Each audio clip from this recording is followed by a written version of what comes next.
자, 오늘 본 뉴스 하기 전에 여러분들에게 알려드릴 거 하나만 할게요.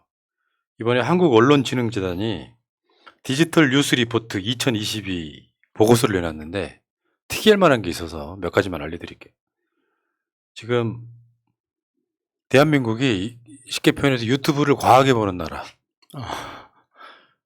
그러니까 다른 매체를 불신하고 유튜브를 보게 되는 그런 나라가 됐다고 이야기를 하던데, 자, 플랫폼별 이용률을 보면은 한국이 유독히 그 다른 46개국 평균보다 높은 것 중에 하나가 유튜브입니다. 유튜브.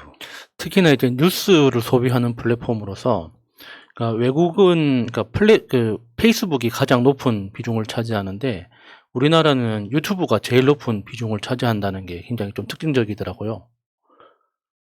그러니까 사실 이제 우리가 문재인 정부 때 유튜브의 지형이 보수 진보가 많이 차이가 난다.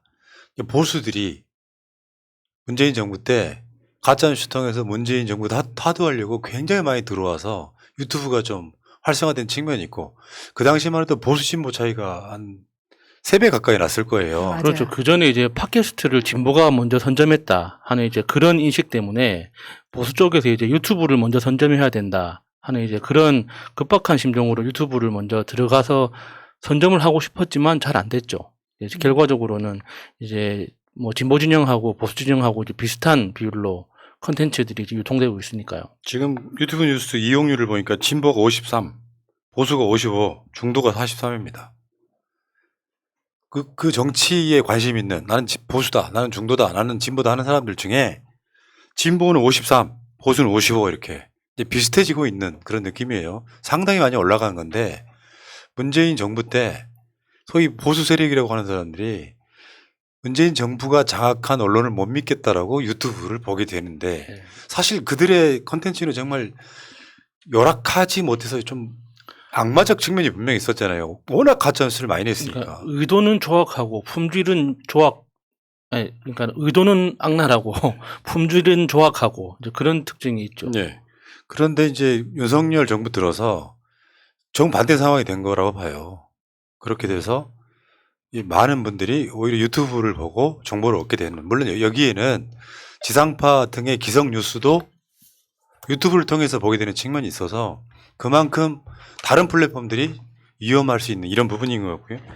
자, 팟캐스트 시대는 갔느냐? 또 그것도 아니에요. 저도 팟캐스트도 같이 업로드하고 있지 않습니까? 팟캐스트로 출발한 방송이기 때문에 지금 팟캐스트 이용률을 보니까 한국이 아직도 세계 주요 국가 중에서는 2위 정도 됩니다.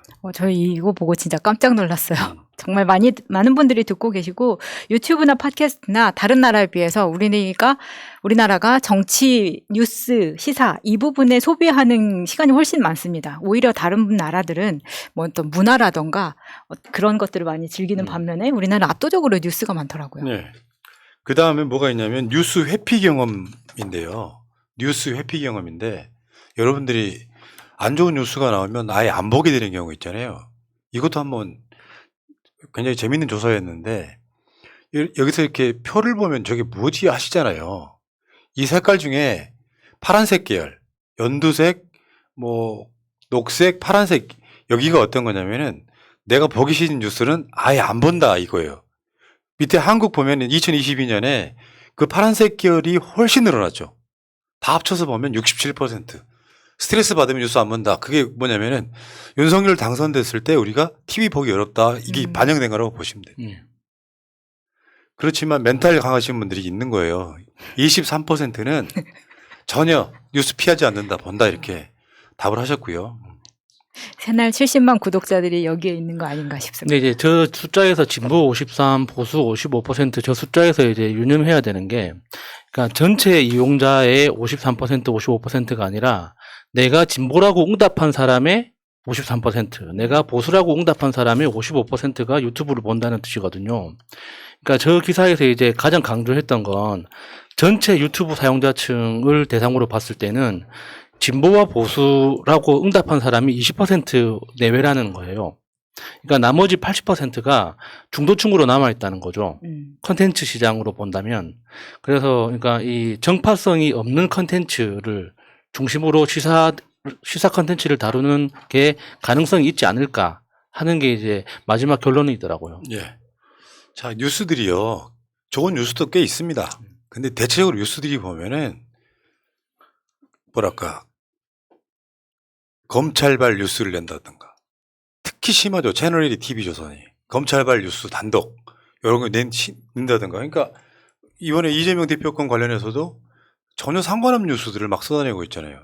그런 짓들 좀 안 했으면 좋겠고요. 진짜 뉴스가 되려면은 심층 분석하고 민주당 말 한마디, 국민의힘 한마디를 집어넣는 게 아니라 그래서 그게 공평한 게 아니고요. 사실에 기반해서 한 발짝 더 들어가야죠. 그게 손석희가 했던 뉴스잖아요.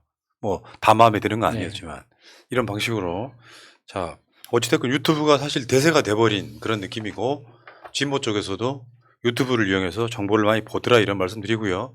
새날도 책임 있게 방송하도록 하겠습니다.